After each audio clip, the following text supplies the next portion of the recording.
بسم الله الرحمن الرحيم.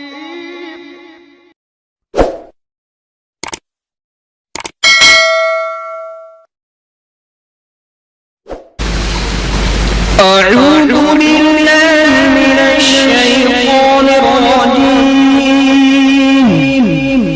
بسم الله الرحمن الرحيم. إن هذا القرآن يهدي للتي هي أقوم ويبشر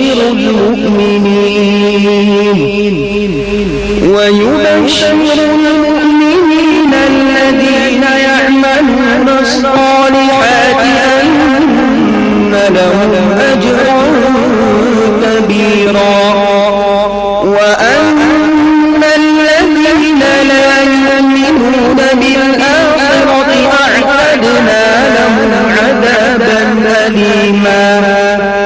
ويدعو الإنسان بالشر دعاءه بالخير،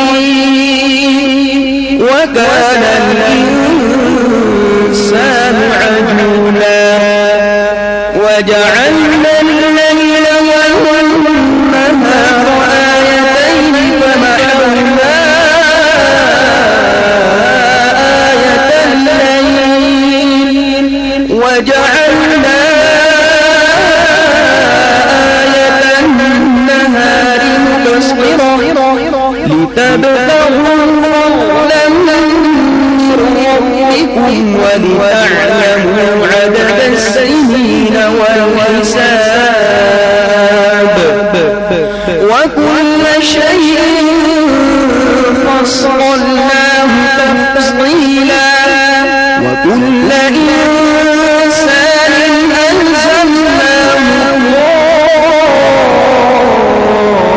طائره في عنقه، ونخرج له يوم القيامة كتابا يلقاه منشورا.